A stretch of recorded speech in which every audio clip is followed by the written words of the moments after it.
오늘 여러분과 함께 나눠야 될 말씀은 선십 캠프에 오시면 제가 6시간에서 8시간 정도의 강의를 가지고 해야 될 부분을 오늘 한 1시간 10분 정도로 압축해 왔는데 지금 저에게 주어진 시간은 이제 1시까지 끝내라고 하셨기 때문에 35분에서 40분도 안 남은 것 같습니다. 이 상황에서 1시간 10분의 또 강의를 6시간 강의를 1시간 반으로 줄이고 이 강의를 지금 머릿속으로 35분, 40분을 어떻게 줄여야 될지 잘 모르겠고, 그래서 일단은 주님이 주시는 것 안에서 조금 말씀드리길 원합니다. 먼저 밑에 있을 때 강하게 주님께 두 가지의 마음을 이렇게 하이라이트 하셨기 때문에 두 가지 말씀드리겠습니다. 주님이 저에게 몇 달 전에 제가 그 설교를 한 것 같습니다. 신부들을 위로하라 라는 마음을 주셨습니다. 여기 주님께서 너무 사랑하는 주님의 신부들이 있는데 그 신부들을 위로하라 라는 마음을 주셨습니다. 그리고 두 번째는 저는 영화를 잘 안 봅니다. 영화에 이입되는 걸, 감정이입되는 걸 굉장히 싫어합니다. 특별히 이렇게 공포 영화, 전쟁 영화는 아예 안 봅니다. 혹여나 이제 아들들이라 박 목사님하고 보다가도 어떤 공포 영화에 조금만 뭐가 나와도 저는 고개를 돌리거나 눈을 감습니다. 증인이 계십니다. 근데 갑자기 앞에 저기 앉아 있는데 하나님께서 라이언 일병 구하기 그러십니다. 꽤 유명한 영화이죠. 그죠? 라이언 일병 구하기. 근데 사실 저는 그 영화를 처음부터 끝까지 보지 못했습니다. 그래서 도대체 이게 뭔 말씀입니까? 라고 하는데 주님이 그렇게 얘기하셔요. 1944년에 그 영화에 실화를 바탕으로 했지 않습니까? 미국의 한 어머니가 전쟁터에서 세 아이를 잃었습니다. 마지막 네 번째 아들이 전쟁터로 나갔습니다. 근데 그 아들이 라이언 일병입니다. 근데 그 아들이 죽을 수밖에 없는 엄청난 이제 큰 전쟁 가운데 있었기 때문에 어머니가 육군 본부에 편지를 보냅니다. 우리 넷째 아들을 살려주십시오. 근데 그 육군 본부에서 회의가 열립니다. 어떻게 할 것인가. 근데 거기서 이제 8명의 특수훈련을 받은 특수병들을 그곳에 파견하여서 라이언 일병을 구해냅니다. 하나님 저에게 이런 마음을 주십니다. 어떤 분에게 메시지를 주시는 건지 모르겠습니다. 저는 순종해서 선포합니다. 여러분이 가치 없다고 생각하시는 분 누구 있으십니까? 주님이 그렇게 얘기하세요. 난 너 하나를 구하기 위해서 이 라이언 일병 구하는 것처럼 특수부대 8명을 희생시켜서까지라도 내가 너를 찾아가고 구하고 싶다. 그것이 나의 마음이다. 내가 너를 그렇게 소중히 여긴다라고 말씀하시는 것 같았습니다. 이 두 말씀이 저희가 강력하게 와서 오늘 두 말씀을 선포하고 오늘 그래도 본문은 읽어야 되겠죠? 읽도록 하겠습니다. 마태복음 본문 읽도록 하겠습니다. 마태복음 13장 18절에서 23절 읽겠습니다. 시작. 그런즉 씨 뿌리는 비유를 들으라. 아무나 천국 말씀을 듣고 깨닫지 못할 때는 악한 자가 와서 그 마음에 뿌려진 것을 빼앗나니 이는 곧 길가에 뿌려진 자요 돌밭에 뿌려졌다는 것은 말씀을 듣고 즉시 기쁨으로 받되 그 속에 뿌리가 없어 잠시 견디다가 말씀으로 말미암아 환난이 나은 말씀을 들으나 세상의 염려와 재물의 유혹에 말씀이 막혀 결실하지 못하는 자요 좋은 땅에 뿌려졌다는 것은 말씀을 듣고 깨닫는 자니 결실하여 어떤 것은 100배, 어떤 것은 60배, 어떤 것은 30배가 되느니라 하시더라. 아멘. 예. 항상 여러분 아시겠지만 주빌리가 됐던 주일 설교가 됐던 박호정 목사님이 서실 때와 그러지 않을 때의 클릭 수가 굉장히 차이가 나더라고요. 유튜브의 접속자 수도 200에서 300명의 차이가 나더라고요. 오늘 역시 들어올 때 제가 클릭해 보니까 확실히 그렇더라고요. 하지만 오늘 보시는 분들은 복 받으신 분들입니다. 아멘. 네, 오늘 본문을 정해주신 분도 박호정 목사님이시고 제목을 제가 분명히 넘겼는데 어느새 주보를 보니까 제목까지 바뀌어 있더라고요. 아니 그래서 제가 그랬어요. 이렇게 제목까지 바꿀 것 같으면 고정 목사님이 하시지 왜 저를 시키십니까? 저를 컨트롤 하시는 분은 아니십니다. 예, 그러시면서 계속해서 저에게 이렇게 저렇게 얘기를 하십니다. 그래서 제가 그만 얘기하세요. 제 머릿속에 있는 것도 정리하기 힘듭니다. 제가 이렇게 얘기를 했습니다. 예, 정말 주시는 마음을 짧게 정리해야 됩니다. 그렇기 때문에 노트를 하나하나 제가 여러분들에게 정리해 드릴 시간이 없기 때문에 하나님 주신 마음을 여러분들에게 나눠드리기 원합니다. 여러분, 오늘 제목같이 돌과 엉겅퀴를 제거한다. 어떻게 보면 여러분 그동안은 씨에 대한 것 배웠습니다. 좋은 씨, 그리고 또 하나님의 말씀의 씨가 아닌 것들, 가라지, 그죠? 씨에 대한 것들 배웠어요. 밭에 대한 것을 배울 때 어떻게 배웠어요? 돌짝밭, 가시덤불, 그 다음에 길가, 좋은 밭 배웠습니다. 그죠? 그럼 길가 뭐예요? 어쩌면 천국도 품지 못하는 자이기 때문에 복음을 온전히 받아들이지 못한 자이겠죠. 하지만 이제 돌짝밭, 그죠? 그 다음에 이제 가시덤불, 또 그 다음에 좋은 밭. 이제 요 안에서는 말씀을 받기는 받는데 그 다음에 여러 가지 어려움들이 있어요. 돌밭은 뭐예요? 뿌리를 내리지 못하기 때문에 곧 말라서, 그죠? 하나님의 말씀대로 살아내지 못하는 거고, 그 다음 뭐예요? 가시덤불 역시 또 세상 염려와 재리와 이런 것들 때문에 바로 말씀대로 살아내지 못하기 때문에 더 많이 주님의 말씀을 공급받지 못하기 때문에 성장할 수가 없어요. 좋은 밭은 100배, 60배, 30배 열매 맺습니다. 여러분 좋은 밭 되기 원하십니까? 정말이십니까? 저도 원합니다. 여기 좋은 밭 되기 원치 않는 분 아무도 없습니다. 그런데 좋은 밭이 되지 못하는 여러 가지 이유가 있는데 그 중에 오늘 여러분과 나눌 수 있는 것 중에 뭐냐면 돌 같은 마음과 내적인 맹세에 대한 부분을 조금 더 얘기를 하길 원하는 거예요. 이걸 조금 좀 정확하게 표현하기 위해서 그림 하나를 좀 보시면 좀 빠를 것 같습니다. 예. 자, 보여지십니까? 자, 돌 같은 마음. 여러분, 이제 돌 같은 마음 여러분만이 어떻게 돌 같은 마음으로 되는지는 좀 이따 설명하겠지만 어찌됐든 간 여러분의 마음이 이렇게 돌과 같이 딱딱해져 있어요. 그죠? 근데 이 돌에 딱딱해져 있는 것이 호두 껍질까지 딱딱해져 있는데 중요한 건 외부로부터 충격이 오는데 근데 중요한 건 이것이 방어장치예요. 나를 보호하기 위해서 내가 딱딱해진 것을 유지하고 있는 거예요. 아이러니하죠. 딱딱한 것을 유지하면서 나를 스스로 방어를 하고 있다는 거예요. 근데 그 안을 쪼개보면 그 안에 내적인 맹세들이 있다는 것입니다. 오늘 저 부분을 함께 좀 나누기 원하는데 말씀을 먼저 볼게요. 에스겔서 36장 26절 27절 먼저 보도록 하겠습니다. 같이 읽도록 하겠습니다. 에스겔서 36장 26절 27절입니다. 시작. 또 새 영을 너희 속에 두고 새 마음을 너희에게 주되 너희 육신에서 굳은 마음을 제거하고 부드러운 마음을 줄 것이며 또 내 영을 너희 속에 두어 너희로 내 율례를 행하게 하리니 너희가 내 규례를 지켜 행할지라. 아멘. 자, 주님께서 우리에게 새 마음과 새 영을 주신다고 약속하셨습니다. 아멘. 근데 이것을 받으면 37절에 뭐예요? 하나님을 말씀을 우리가 이행할 수 있는 거예요. 지켜서 행할 수 있는 거예요. 아멘이십니까? 우리가 말씀대로 살아내지 못하는 것은 새 마음을 받고 새 영을 받아서 우리가 말씀대로 살아내지 못하는 것은 말씀에 위배되는 것입니다. 맞습니까? 근데 우리가 이상하게 말씀대로 살아내지 못하고 자꾸만 넘어질 때가 있다라는 것이에요. 자, 하나님의 말씀은 우리에게 주었고 너희가 이것을 새 마음과 새 영을 갖고 있으면 우리 마음이 부드러워져서 결론적으로 하나님의 말씀대로 우리가 살아낼 수 있다라는 것이 결론이에요. 아멘?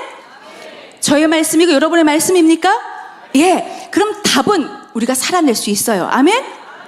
자, 그렇다면 오늘 지금 보시는 이 부분 안에서 근데 왜 그럼 우리가 자꾸 넘어지고 힘들어지고 어려워지고 상황 가운데 반복이 되어지는지 먼저 돌 같은 마음에 대한 부분을 조금 나누고 싶은데 여러분 이 돌 같은 마음은 아까도 보셨다시피 여러분들 안에 마음이 딱딱해지는 거예요. 딱딱해지는 거. 딱딱해지는 거. 근데 이 돌 같은 마음이 어떻게 생겨나냐면 이것은 아주 어릴 적에 생깁니다. 그래서 때로는 여러분이 내가 돌 같은 마음이 언제 생겼는지 모를 때가 있어요. 어릴 때부터 생겼어요. 여러분, 이 어릴 때 제가 한 예를 드리겠습니다. 아주 어릴 때 엄마 아빠가 막 다투는 것을 보고 자랐어, 아이가. 그러면 이 아이는 큰 소리가 나면 어떻게 해요? 나는 움츠여. 그리고 긴장해. 그러면서 마음이 닫혀져. 이런 것들이 반복되어질 때 오는 딱딱한 마음. 그리고 내가 엄마 아빠에게 무언가를 요구했을 때 그것들이 좌절되어지고 용납되어지지 않고 허락되어지지 않는 모든 상황을 거듭되어지면 나는 사랑받지 못하구나, 용납받지 못하구나, 나는 이것을 해결할 수 없구나 했을 때 커뮤니케이션 될 수 없기 때문에 스스로 단절해 버리면서 내 마음이 딱딱해지기 시작하는 거예요.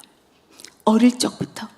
근데 이것이 아주 어릴 적부터 딱딱해져서 6세까지 계속 딱딱해지다가, 근데 감사하게도 아주 사랑하는 공동체라든지 교회라든지 좋은 친구라든지 좋은 선후배라든지 이런 관계가 형성되어지면 이 딱딱해졌던 것이 부드러워지기도 하고, 그래서 하나님은 선인에게도 악인에게도 비를 내리시는 거 믿으십니까? 그렇기 때문에 그런 사랑의 공동체 안에서 이 마음이 노근노근해지기도 하기 때문에 예수 믿지 않는 사람들 중에서도 선한 인격을 가지고 있는 사람들이 있어요. 하지만 하나님 안에서 진리 가운데 없기 때문에 그들이 천국 가냐 지옥 가냐는 하나님의 주권에 구속받은 자만 가는 거지만, 인격이 좋은 사람이 있어요, 없어요? 있어요. 자, 여러분 보십시오. 딱딱해지는 거예요. 자, 그런데 여러분, 이 딱딱해진 것을 계속 유지하고 있어. 근데 여기서부터 이제 시작되는 것은 딱딱해지면서 이제 결론적으로 내 안에서 딱딱해짐과 함께 어떤 일이 일어나면 나는 이제 누구누구 싸우는 걸 보면 숨어버릴 거야. 왜요? 방어예요. 방어장치예요. 그래서 여러분 보면, 친구들 보면 무슨 문제가 빵 터져. 근데 얘는 해결하지 않고 어떻게 돼? 잠수 타버려. 이런 문제 많이 보시죠? 이렇게 해결 방법을 부딪혀서 뭔가 하기보다는 어릴 때 내 스스로 돌 같은 마음 안에 방어장치가 되어져 있는 많은 부분들이 이렇게 되어버리는 거예요. 우리가 좋은 밭이 된다는 것, 하나님의 말씀을 받는다는 거 역시 마찬가지예요. 하나님 말씀을 받는 것도 내가 원하고 그냥 동의되어지는 것들을 그냥 아멘 아멘 하지만, 때론 내가 훈련되어져야 되고 거듭거듭 이렇게 훈련하면서 나가야 되고 인내해야 되는 부분들은 도망치는 거예요. 왜요? 내 안에 어릴 적부터 형성되어져 있던 어떤 부분들 때문이에요. 자, 근데 이 돌 같은 마음이 커서도 형성될 수가 있어요. 한 가지 제가 예를 들면 이런 마음입니다. 시편 일단 95편 8편 말씀 한번 좀 보도록 하겠습니다. 시편 95편 8편 말씀 시작. 무리바에서와 같이 또 광야의 마사에서 지냈던 날과 같이 너희 마음을 완악하게 하지 말지어다. 아멘. 하나님 우리에게 너희의 마음을 완악하게 하지 말라라고 한 거예요. 그럼 이거는 우리 스스로 우리 마음을 딱딱하게 할 수 있다는 거예요, 없다는 거예요? 있다는 거예요. 그럼 여러분이 여러분의 마음을 딱딱하게 할 수 있다는 거예요. 이거는. 자, 그렇다면 어떻게 딱딱하게 할 수 있느냐? 그냥 쉽게 이런 예를 들어드릴게요. 저는 크리스찬이고 목사입니다. 제가 9년 전에 거룩한 파송을 받았습니다. 이 거룩한 파송 가운데 아픔이 많았습니다. 자, 그렇기 때문에 제가 그 아픔 가운데 1년 반 정도를 이 아픔의 억울함을 내가 어떻게 하든지 견뎌내려고 모든 사람하고 다니면서 녹음을 하기 시작했어요. 어디서? 교회 안에서. 장로님하고 대화, 집사님하고 대화, 목사님하고 대화, 녹음을 했어요. 왜요? 와, 이렇게 가다가는 내가 더 억울할 수 있겠구나. 그러면서 내가 반드시 이 부분을 밝혀내리라 하고 녹음을 하기 시작하면서, 아, 사람은 믿을 게 못 돼 라고 하면서 그때부터 저는 어떻게 했냐면 내적 상담, MBTI, 애니어그램, 그 다음 여러 가지 상담 공부, 예, 심지어 저는 또 청소년 상담 공부, 어떤 상담학 공부들을 막 이렇게 서치하면서 찾아다니면서 공부하기 시작을 했어요. 그러면서 사람의 기질이 도대체 뭘까? 도대체 저 사람은 왜 저럴까? 이런 생각을 참 많이 했습니다. 근데 이렇게 하면서 제 안에 인본주의적으로 공부하고 인본주의적으로 생각하니까 하나님 안에서 그 문제가 해결되는 것이 아니라 오히려 내 방어벽은 점점 두터워지기 시작을 하는 거예요. 딱딱함이 계속 유지되고 있는 거예요. 자, 근데 어느 날이었습니다. 이 딱딱함에 대한 이런 상황 가운데 있었던 날에 제가 제 마음에 하나님께서 어느 날 파송받고 난 다음에 이제 더 크로스 처치라는 곳을 저희가 세워서 그때 느헤미야 기도회를 시작했었습니다. 느헤미야 기도회 때 제가 21일 기도회인데 19일째 되던 날이었어요. 그때까지 저는 눈물 한 방울 흘리지 않았어요. 근데 모든 사람들이 보란 듯이 제일 앞에서 예배드렸고 제일 크게 찬양했고 제일 열심히 예배했고 정말 성경 말씀 열심히 했어요. 근데 중요한 건 내 마음이 너무 공허해요. 내 마음이 너무 답답해요. 내 마음이 너무 힘들어요. 그런데 어떤 은혜가 와도 눈물이 안 나와요. 뭐지? 왜 이러지? 이유를 모르겠어요. 근데 말씀 중에 주님께서 이렇게 한 말씀을 주셨습니다. 잠언 4장 23절 말씀 띄워주십시오. 읽어보도록 하겠습니다. 시작. 모든 지킬 만한 것 중에 더욱 내 마음을 지키라. 생명의 근원이 이에서 남이니라. 아멘. 자, 여기서 지킬 만한 것 중에 내 마음을 지키라고 했어요. 이 마음은 뭐냐면 레브, 바로 단순한 감정 영역의 마음을 얘기하는 것이 아니에요. 여러분 생각하는 슬퍼, 기뻐, 이 영역의 마음을 얘기하는 것이 아니에요. 이 레브는요, 바로 인간이 행하는 모든 것의 근원이 되는 것을 얘기하고 있어요. 이 근원. 자, 그러니까 이 인간의 모든 근원의 이 밑바닥, 어쩌면 오늘 이 밭과 같은 것이에요. 아시겠습니까? 근데 이것을 지켜내지 못하니까 내 이 밑바닥은요, 이미 좋은 밭이 아니에요. 어떤 말씀이 와도, 왜요? 돌무더기가 있었고요. 어떤 말씀이 와도 가시덤불이 있었고요. 어떤 말씀이 와도 그것이 뿌리 내려와서 그 말씀의 생명력으로 다시 올라오지 못하고 있었어요. 내 밑바닥에서. 근데 19일째 되는 날 성령님께서 강하게 강타하셨어요. 갑자기 저도 모르게 눈물이 팡 터지기 시작했어요. 이유 모르겠어요. 왜 터졌는지. 근데 이 돌 같은 마음은요, 자, 치유라는데 대부분은요, 이렇게 갑자기 성령님이 방문해서 치유하는 거는 쉽진 않아요. 돌 같은 마음은요, 아주 어릴 때부터 형성되어져 있는 부분이 많기 때문에 저는 지금 커서 돌 같은 마음으로 되어졌던 부분을 얘기하고 있는 건데, 대부분은 지속적인 관심과 사랑과 계속해서 사랑해주고 계속해서 허그해주고 계속해서 이렇게 해야 되는 교회 공동체와 셀 공동체가 너무너무 중요합니다. 여러분들이 셀 리더로 계신 우리 목사님들 정말 소중한 사역을 하고 계시는 거고요. 그래서 셀에는 가르치지 않고 그냥 엄마 아빠로 있어주는 것만 해도 그 셀에선 변화가 일어납니다. 그냥 안아주면 돼요. 그냥 터치해 주시면 돼요. 그냥 눈 마주쳐 주시면 돼요. 여러분, 저는 교회 생활하면서 정말 많은 이런 돌 같은 분들을 보고 있습니다.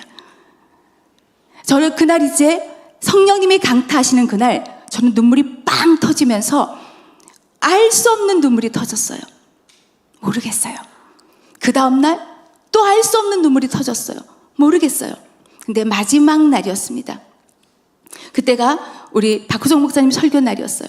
근데 마지막 날 딱 오셔서 근데 앞에서 무슨 설교했는지 잘 모르겠어요. 그냥 이스코 엑소시아 두나미스 이러는데 두나미스 파워, 그 능력이 저기서부터 화살로 해서 나에게 꽂혀와서 팍 꽂히는 것이 환상 가운데 보이는데, 딱딱한 호두 껍질에 화살이 날라오더니 호두 껍질을 뚫고 들어오는데요, 갑자기 내 안에 딱딱한 호두 껍질이 쫙 쪼개지기 시작하더니 빛이 들어오더라고요.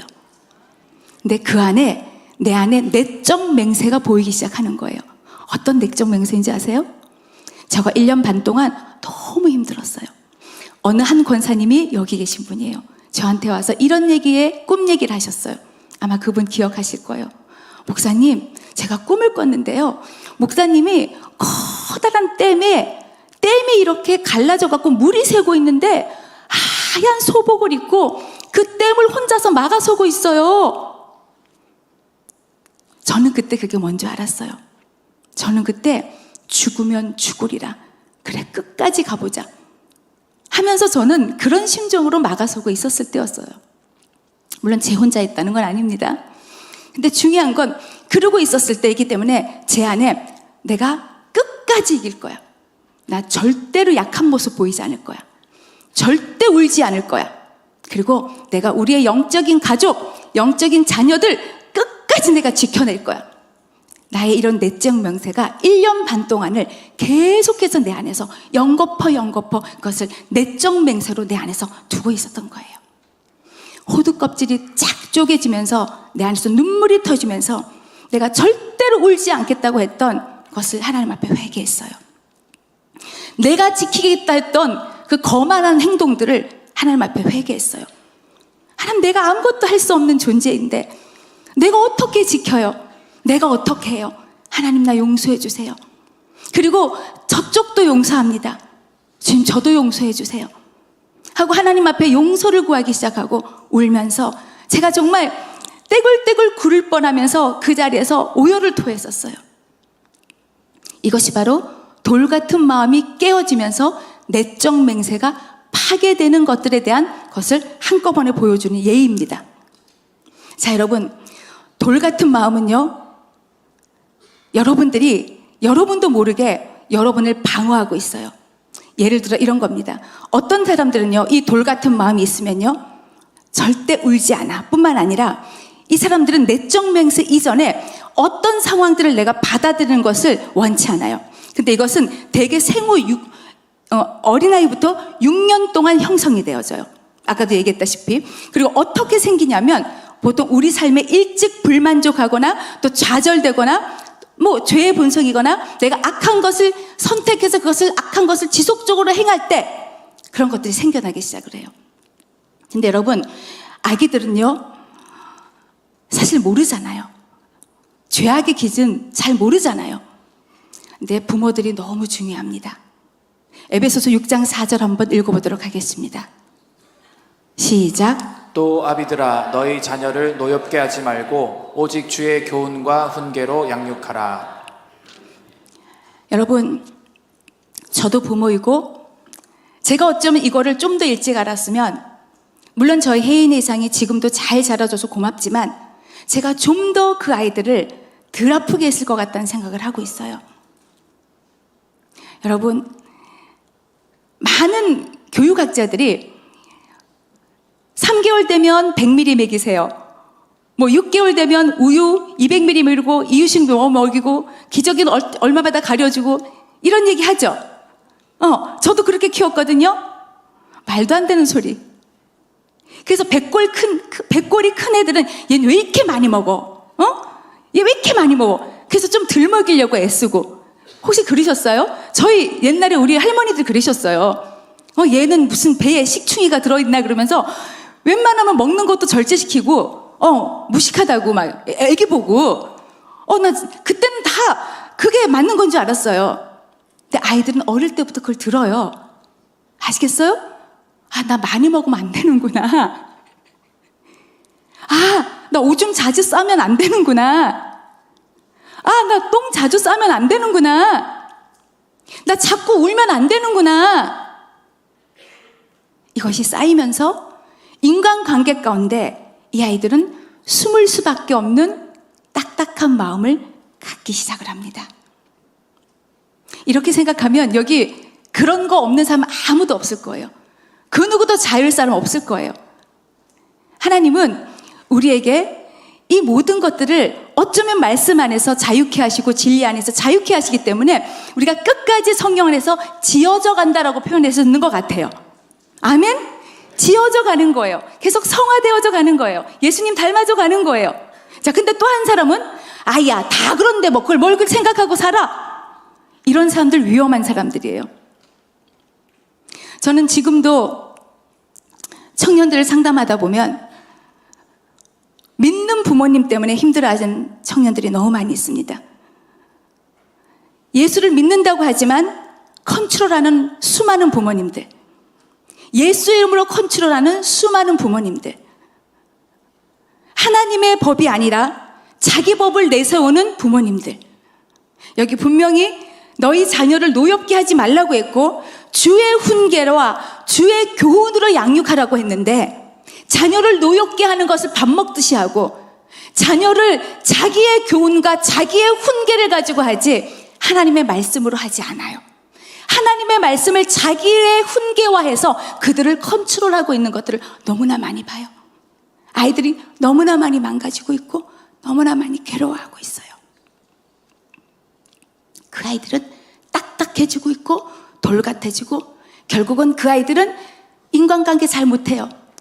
저희 창피한 얘기지만 우리 레위인들 많이 보면요, 또 우리 집사님 권사님들 중에서도요, 저 이렇게 지나가다 보면 죄송해요, 저랑 눈 안 마주치고 인사 안 하시는 분들 굉장히 많거든요. 왜? 제가 싫어요? 근데 전 이거 알기 때문에 이해해요. 돌 같은 마음이 되면 가장 먼저 어떤 현상이 일어나는지 알아요? 관계가 힘들어요. 관계가 힘들어요. 아시겠어요? 이거 알았기 때문에 이제 힘들어도 이제 인사하셔야 돼요. 심지어 기도실에서 원띵하는 레위인들 안에서도 하나님하고 원띵은 하는데 내 이웃을 내 몸같이 사랑해야 되는 이 관계 가운데 너무 힘들어. 왜? 내가 나를 스스로 보호하고 싶어. 옆 사람하고 얘기할 때 내가 상처받을 것이 싫어. 여러분, 이런 돌 같은 마음이 우리가 어릴 때부터 시작됩니다. 여러분, 이걸 지금 다 나눌 수는 없겠죠. 여러분들이 선십이라든지 또 다른 것을 통해서 하실 수 있고요. 또 책을 좋아하시는 분들은, 제가 이것을 공부하면서 어떤 책을 또 많이 봤냐면 책 정보 드릴게요. 띄워주세요. 자, 속사람의 변화란 책이에요. 순전한 라디오에서 나왔어요. 자, 이 책에서 여러분 여러 가지를 많이 다루고 있습니다. 물론 이것만 봐서 다 해결되진 않아요. 왜냐하면 이 안에 있는 것들이 여러분 지혜와 계시로 풀어주면서 또 여러 가지 또 함께하는 교재들이 또 필요하긴 합니다. 하지만 조금 도움을 받을 수 있습니다. 좋은 책입니다. 자, 그 다음에 이런 어떤 돌 같은 마음이, 아까 돌 같은 마음 한번 다시 띄워주세요. 돌 같은 마음. 자, 그럼 돌 같은 마음이 아까 이제 보여지면 그 돌 같은 마음이 딱딱하게 되어졌을 때 그 안에 내적 맹세들이 이렇게 있다고 하죠. 여러분, 가까운 예로 이 돌 같은 마음의 내적 맹세에 자기 방어 장치에 가장 최근에 있었던, 아니 최근이 아니라 작년에 있었던 얘기를 하나 해드릴게요. 여러분, 정인이 사건 기억나십니까? 너무 아프죠. 다시는 있어서는 안 될 사건이죠. 근데 그 정인이의 양부모가 목회자 자녀였다는 거 알고 계십니까? 예. 수많은 자녀들이 아프지만 특별히 이 정인이의 사건 같은 거 보면 이 아이가 3살인데, 그죠? 유치원에서 그 아이가 죽었을 때, 죽고 나서 해부했을 때 어땠습니까? 그 아이의 너무나도 부러졌다 붙었다 부러졌다 붙었다 수많은 상처들이 보였었는데, 근데 그 아이는요, 울지 않았어요. 울지 않은 정인이였어요. 왜요? 처음엔 울었죠. 처음엔 울어서 옆집에서, 밑에 집에서 거기에 왜 울어요? 하고 연락 왔었죠. 그때마다 엄마가 어떻게 했어요? 애를 밟고 던지고 때리고. 이 아이는 어떻게 돼요? 더 울어요? 아니요. 더 밟히고 더 때리고 더 맞고. 그럼 어떻게 돼요? 울지 않아요. 울지 않아요. 강해져요. 딱딱해져요. 울지 않아요. 여러분, 울 수 있는 것이요, 행복이에요. 제가 얘기했잖아요.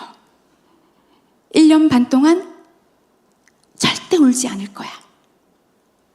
어떤 은혜가 와도 눈물이 나지 않는 거예요. 그런데 하나님의 은혜를 성령 안에서 내 영이 강타받았을 때는 가장 먼저 눈물이 터지는 거예요.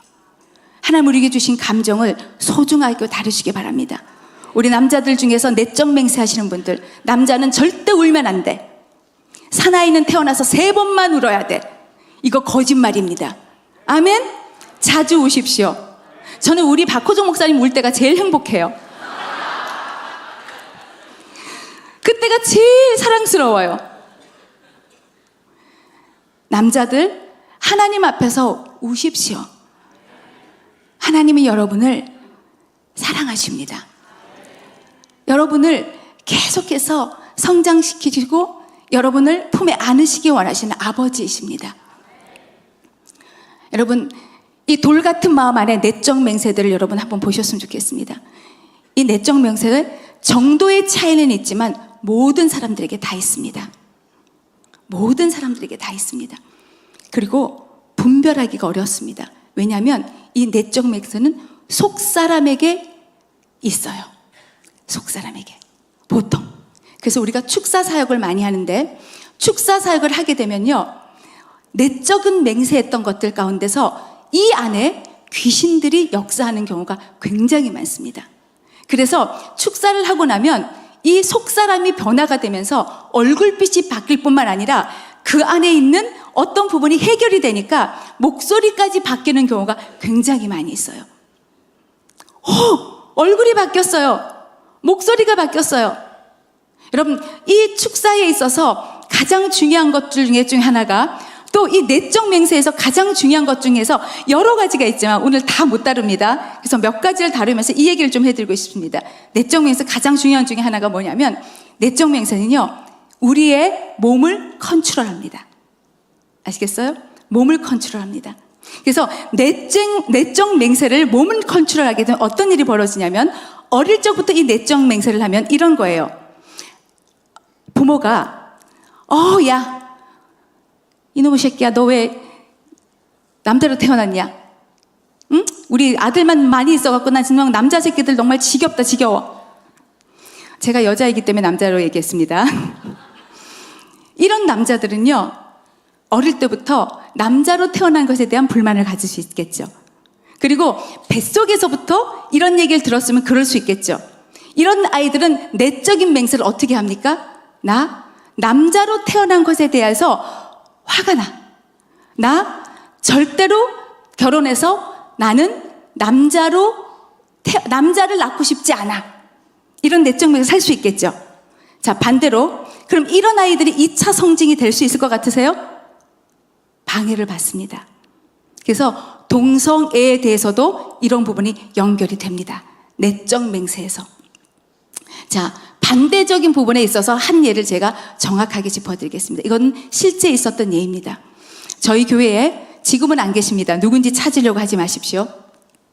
한 분이 계셨는데 이 분이 그래도 꽤 괜찮은 가정의 분이셨습니다. 근데 이 가정에 딸이 있었는데 셋째 아이를 임신하셨어요.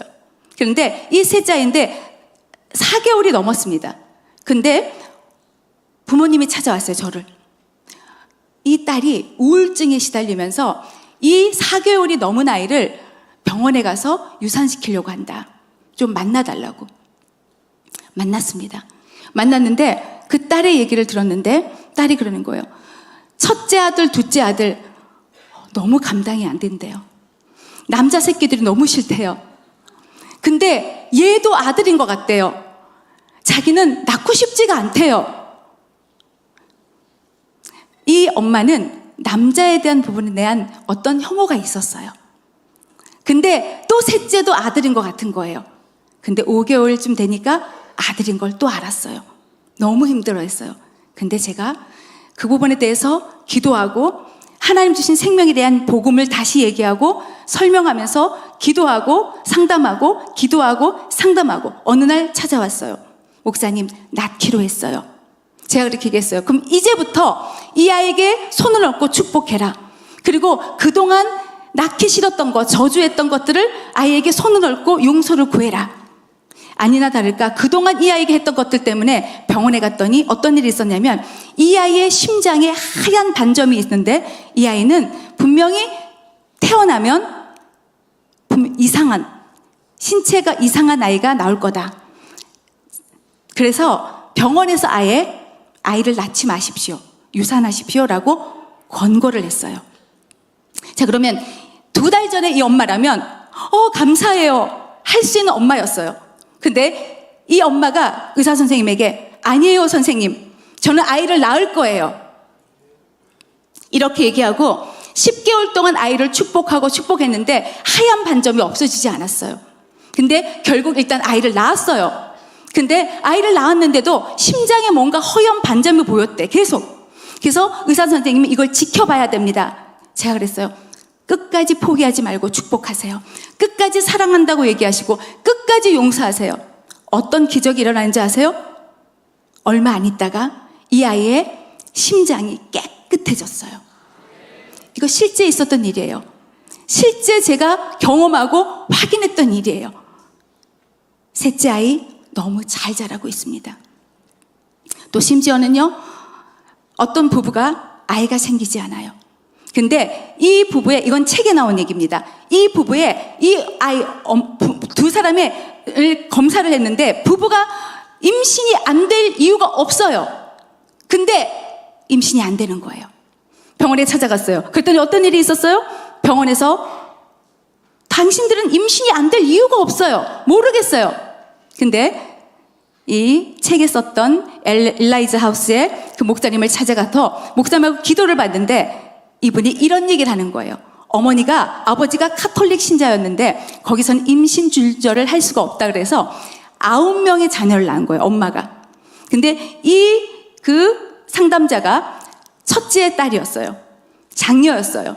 그러니까 이 엄마가 계속 애를 낳으니까 이 장녀는 뭐예요? 계속 보모가 되는 거예요. 계속 아기를 봐야 되는 거예요. 이 아이는 어릴 때부터 생각하는 거예요. 와, 우리 엄마 무능하고 우리 아빠 정말 대책 없고 그리고 종교가 너무 싫고 그리고 나는 절대로 애를 저렇게 안 낳을 거고 무책임하게 하지 않을 거야. 결국 이 부부는 계속 그렇게 해서 애를 못 갖다가 이 부분에 있어서 기도하고, 이거는요 내적인 맹세는 한 가지 여러분 생각하셔야 돼요. 그냥 회개하고 용서를 구하는 것이 아니라 내 몸에 지령이 내려와서 자동적으로 컨트롤하는 행동이 이미 스피릿이, 영적인 것이 세팅되어져 있기 때문에 이거를 파쇄하고 내 육체에게 명령하는 일까지 해야 되는 거예요. 아멘? 그래서 육체를 먼저 용서하고 그 다음에 안에서 축복하고 그 다음에 그것을 명령하는 행동까지 하는 것이 바로 이것을 파쇄하는 행동인 거예요. 어떻게 됐어요? 이 여자는 결국은 2명의 아이를 낳아서 잘 살 수 있는 그런 가정이 될 수 있었다는 것까지 나올 수가 있었어요. 여러분, 수많은 내적 맹세들이 있습니다. 한 가지 예만 더 얘기하고 오늘 밭에 대한 얘기를 조금 정리하면서 좀 기도하는 시간을 가졌으면 좋겠습니다. 한 가지만 더 얘기하겠습니다. 제가 상담을 받다 보면 정말 가슴 아픈 얘기들이 참 많습니다. 왜 가슴이 아플까요? 크리스찬이기 때문에 이러지도 못하고 저러지도 못하고 살아내야 되고 이겨내야 되는데 살아낼 힘이 없기 때문에 슬퍼하는 신부들을 보면 굉장히 마음이 아픕니다.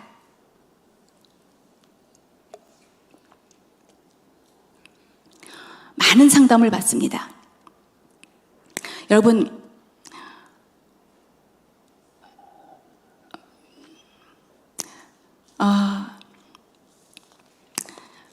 제가 자세하게는 얘기는 안 합니다. 상담의 많은 얘기 중에서 한 여자분이 있었어요. 근데 이 여자분이 어떤 한 남자분이 또 상담을 해옵니다. 근데 이 남자분이 여자분하고 계속 대화를 하는데 대화가 안 된대요. 여자분이 회사 갔다 왔어? 그러면 오늘 어떤 일이 있었어? 뭐 그냥 그렇지 뭐. 아니 어떤 일이 있었냐고. 맨날 있지 뭐. 아니 그러니까 맨날 무슨 일이 있었냐고. 오늘은 뭐 이렇게 꼬치꼬치 묻냐? 그렇게 알고 싶어? 대화 끝. 여러분 그러세요? 아니 그러신 것 같아요. 안 그러세요? 근데 한국의 많은 사람들이 이렇게 합니다. 왜 그런지 아세요? 특히 우리 한국 엄마들은요, 아이들을 키울 때 이거 하지 마, 저거 하지 마. 그리고 어떤 일을 하고 나면 엄마에게 그 일을 얘기하기가 쉽지 않습니다. 저 박호정 목사님하고 진지하게 이 얘기했습니다.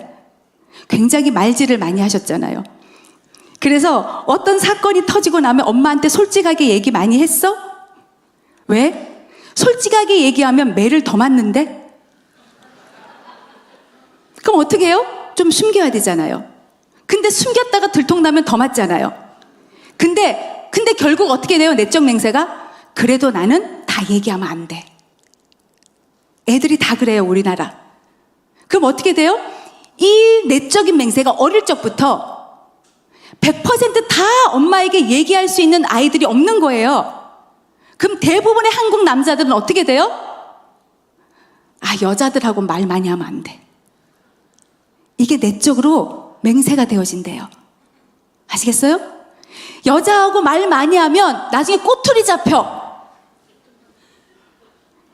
옆에 있는 와이프에게 꼬투리 잡히는 거예요. 말 많이 하면. 이게 한국 남자들이에요. 뭘 그렇게 알려고 해? 왜? 한 몸인데? 알아야 될 권리 있잖아요.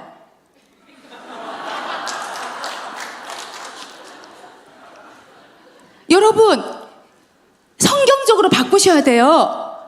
아멘? 동등한 위치는 아니지만 아내로서, 돕는 배필로서 알아야 되는 거예요.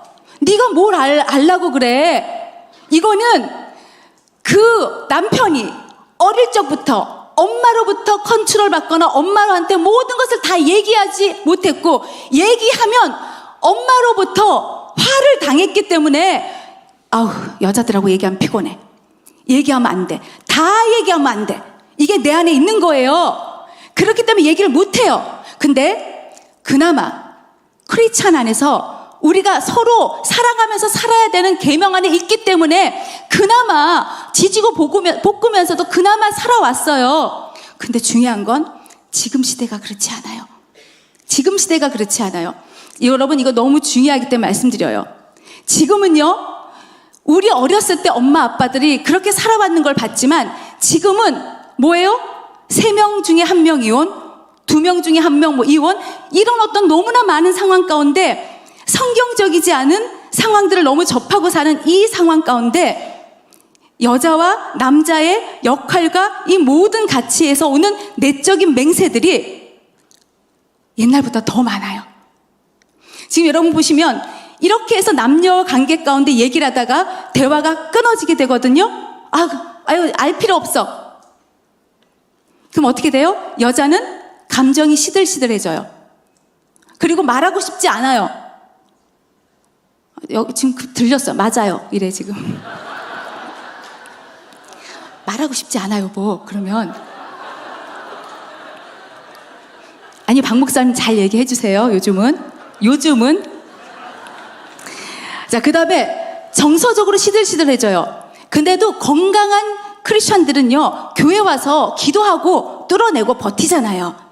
근데 항상 성령 충만 안 되면 어떻게 되는지 아세요? 그냥 말이 많아져. 다른 사람 막 모임 찾아다녀. 아니면 어떻게 돼? 쇼핑해야 돼. 어떻게 돼? 성형 중독. 얼굴이 맨날 바뀌어. 박 목사님, 야, 저 사람 걔 맞냐? 또 바뀌었어. 약물 중독. 아시겠어요? 왜요? 감정에 정서적으로 시들어지고 말라지니까 여자들이 쇼핑 중독, 성형 중독, 약물 중독, 잠 못 자고, 이거 여자만 탓 아니에요. 옆에 남편분들 탓이라고요. 아, 주님. 자, 그래서 근데 중요한 건 이거 있어요. 그 다음이 중요해요. 여자들이 이렇게 하기 시작하면 그럼 남편들은 행복할까요? No. 남편들은 점점 외로워져요. 아무리 여자가 성형을 또 하고 오고 또 하고 와도 이뻐 보여요? 안 이뻐 보여요. 외로워져요. 그럼 어떻게 돼요? 결국은 혼의 관계를 갖게 돼버립니다. 결국은 바람 펴요. 이 거룩한 주일에 제가 이런 얘기를 리얼하게 하고 있습니다. 이거는 불가피하답니다.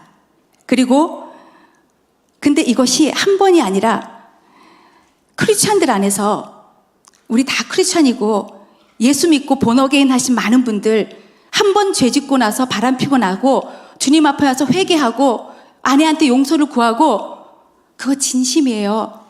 여기 제가 눈 안 볼게요. 그럼 혹시라도 그러면 받아주셔요. 혹시라도 그런 분 계시면 받아주세요. 진심이에요. 근데 또 그런 일이 또 있어요. 왜요? 그 아내 탓만이 아니에요. 그 남편 탓만이 아니에요. 그 내적인 맹세 안에서 부모로부터 받았던 컨트롤과 그 모든 것들이 내 안에 한 여자로부터 만족할 수 없는 것에 대한 부분이 있었고 그 여자로부터 내가 인정받지 못하고 했던 부분이 있었기 때문에 내 마음밭이 이미 좋은 밭이 아닌 거예요. 내적인 맹세와 어떤 마음 때문에. 그래서 이혼하죠? 그럼 똑같은 여자 또 만나요. 다 우리 어머니들 그러잖아요. 그놈이 응고 그렇다. 그런 얘기 하잖아요. 똑같은 게 반복되어져요. 똑같은 게. 이거 원리입니다. 영적인 원리입니다. 우리 사랑하는 더크로스 성도 여러분, 여러분 그동안 애써 오셨고 또 그런 분들 주변에 있으실 수 있습니다. 여러분 격려해 주십시오. 그 사람의 어떤 저 사람 음란해서 아닐 수 있어요. 이것은요 어쩌면 그 밑바닥에 부모님과의 관계일 수 있어요. 근데 모르고 있기 때문에 내 내적인 맹세를 내 몸 안에서 드러내서 파괴하지 않고 있기 때문에 내가 스스로 내 안에 굴레 가운데 계속해서 들어가고 있는 것일 수도 있어요. 그렇기 때문에 아내가 이렇게 저렇게 얘기하면 엄마한테 받았던 스트레스를 그 아내를 투사해서 보고 있는 것이에요. 야, 우리 엄마도 그랬는데 너도 그러냐? 여러분 이건 그 아내만의 문제가 아닌 거예요. 남편의 마음밭 안에 좋은 밭이 되기 위해선 하나님 앞에서 건강하게 여러분 정면 도전하시기 바랍니다. 아내분들도 마찬가지예요. 아빠에게 받은 상처를 남편에게 투영하지 마십시오. 그것으로 인해서 남편 괴롭히지 마세요. 정말 착한 남편들도 많더라고요. 오늘 이 시간에 제가 좀 여러분들에게 이렇게 좀 콜링하고 기도하면서 더 많은 얘기 듣고 싶으면 선십 인카운트 캠프 오십시오. 거기서 더 많은 얘기들 더 리얼하게 해드리겠습니다. 오늘 제가 말씀을 좀 결론 지으면서 이렇게 얘기하고 싶습니다. 이 내적인 맹세를 깨트리는 방법 말씀드립니다. 먼저 인식해야 됩니다. 어떻게 인식합니까? 여러분들이 생각하려고 하면 생각됩니까? No. 한계가 있습니다. 왜요? 아까 그랬죠. 6살 이전에 형성되어졌던 것들도 있다니까요. 정인이 사건처럼 3살 이전에 형성된 것도 있다니까요. 어떻게 해야 돼요? 기도실에 와서. 저 축사 많이 됐어요. 저도 많이 축사됐어요. 저 기도원 가서 축사한 적 한 번도 없어요. 지금도 내 안에 날마다 주님 회개하고 보혈로 덮고 주님 드러내서야 합니다. 어떻게 해요? 기도실에서 성령님 오셔서 빛 가운데 나를 드러내십시오. 한 성령님 인격적이십니다. 여기서 막 뒤집어지게끔 해서 여러분들 인격적으로 막 이렇게 혼란스럽게 안 만들어요. 하나님 말씀하십니다. 여러분들을 자연스럽게 성령 안에서 치유하시기 원하십니다. 그게 우리 아버지십니다. 여러분 좋은 밥 되기 원하십니다. 왜요? 여러분들 100배, 60배, 30배 열매 맺게 하고 싶은 것이 우리 아버지세요. 우리 아버지가 오늘 여기서 그래요. 우리 신부들 좀 위로해 달라요. 우리 신부들이 애쓰고 있다. 노력하고 있다. 하지만 이런 거 몰라서 어쩌면 맨 땅에 헤딩하고 있을 수도 있고 어쩌면 축사 받으러 다니고 내적 치유 받으러 다니고 물론 그게 다 나쁘진 않지만요. 그렇게 되면 벌집에 쑤신 것처럼요. 나중에는 엉망이 될 때가 많이 있어요. 하나님은 여러분을 인격적으로 다루시기 원해요. 저 엄마거든요. 우리 아들들 패면서 가르치고 싶지 않아요. 대화하고 싶고요. 안아주고 싶고요. 그냥 인격적으로 가르쳐주고 싶어요. 우리 하나님요, 여러분의 밭을 좋은 밭으로 읽어주고 싶어요.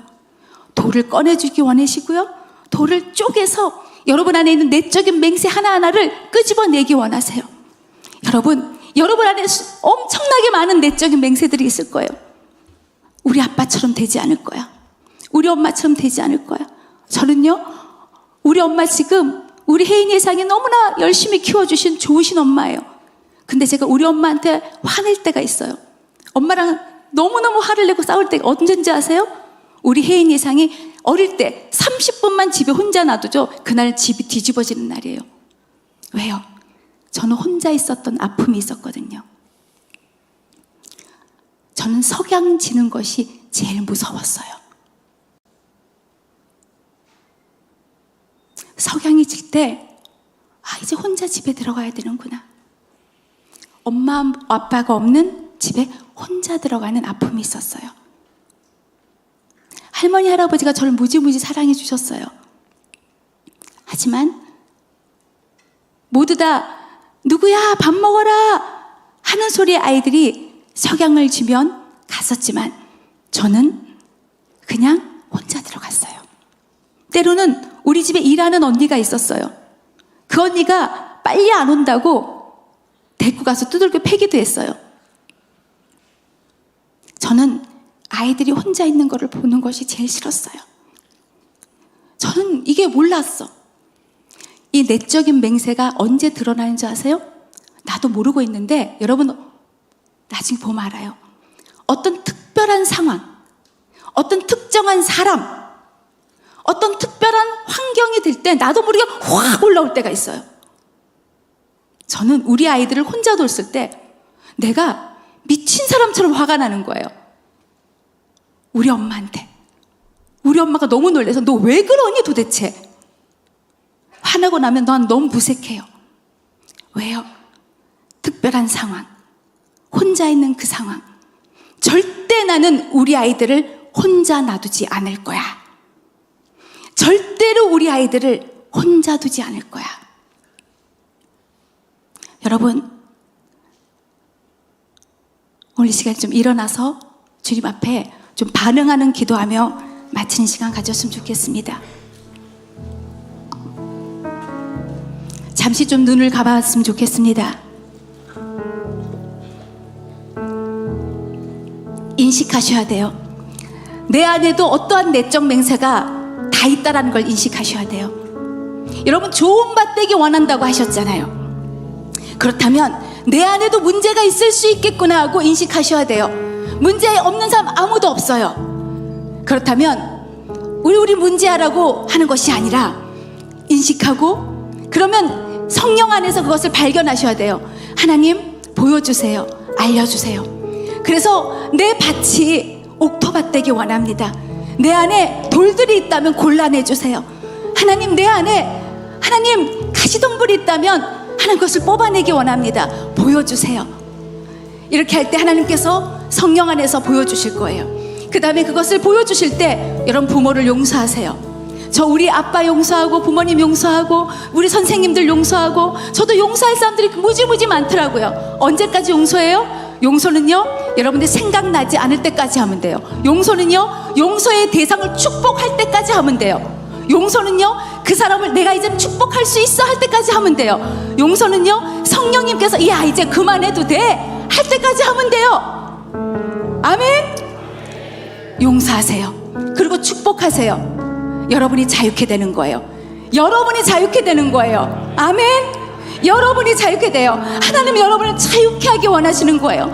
여러분의 정원에 여러분의 가든에서 예수 향기 날리면서 하나님께서 수많은 과실들을 맺게 하기 싶어 하시는 거예요. 그 다음에 고백하고 회개하세요. 하나님 그때 나도 이렇게 악하게 행동했습니다. 나도 그때 이렇게 행동했습니다. 여러분들이 회개하셔야 돼요. 그 다음에 내적인 맹세를 파쇄하세요. 그때 내가 이렇게 맹세했던 거 기억납니다. 주님, 파쇄합니다. 예수 이름으로 그것을 파쇄합니다. 그리고 인내하고 끈기 있게 그 부분을 하나님 앞에 올려드리면서 기도하시는 거예요. 그리고 나서 이거 너무너무 중요해요. 셀 안에서요, 만약에 오픈할 수 있으면 오픈해도 돼요. 근데 성령의 감동이 없어서 오픈 안 하고 싶으면 안 해도 돼요. 근데요, 셀 리더들은요 대충 눈치챌 거예요. 우리 셀 리더들은요 교회의 권위 가운데 세워졌기 때문에 대충 알 거예요. 그런 자들은요, 그런 셀 리더들은요, 그런 분들 그냥 안아주시면 돼요. 그냥 손잡아 주시면 돼요. 언제까지요? 그냥 포기하시고 주님 오실 때까지 한다고 생각하세요. 인간이 안 바뀌어요. 잘 그냥 이 상급은 하늘에서 받는다고 생각하세요.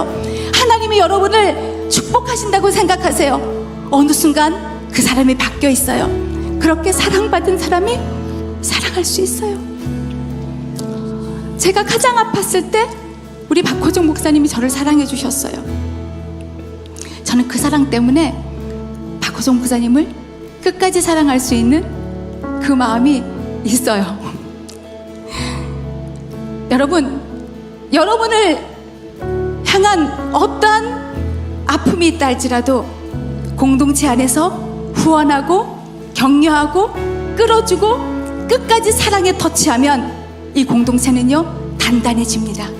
이 공동체는요 진짜 예수 믿는 사람들의 향기가 나는 공동체가 됩니다. 진짜 도움받을 수 있는 사람들로 인하여서 이곳에서 수많은 열매들이 이제 나타나게 되는 것이에요. 어떤 사람들이 진짜 크리스찬이에요. 여러분, 성경 100독 좋습니다. 기도 10시간 좋습니다. 아니에요. 이거보다 더 어떤 거예요? 함께 살아내 줄 수 있는 사람, 함께 첫 계명과 함께 나의 이웃을 내 몸같이 함께 끌어줄 수 있는 사람. 너무 힘들죠. 하지만 그것은요 여러분의 밭이 좋은 밭 되고 하나님하고 이렇게 깊은 인카운트가 돼야지만 될 수 있어요. 억지로 될 수가 없어요. 오늘 시간 기도합시다. 하나님, 성령 안에서 나를 보여주십시오. 인지시켜 주십시오. 내 안에 있는 어떤 내적 맹세가 있었는지 확인시켜 주십시오. 말씀 듣는 동안 기억나는 거 있다면 그것 지금 선포하시고 그 부분에 대해서 용서를 선포하시고 하나님 이 부분 만져주십시오. 나에게 좋은 밭 주십시오. 오늘부터 시작되었어요. 오늘부터 여러분 안에 좋은 밭에 이제 밭이 기경되는 것이 시작되었어요. 기도하며 나가도록 하겠습니다. 기도하겠습니다.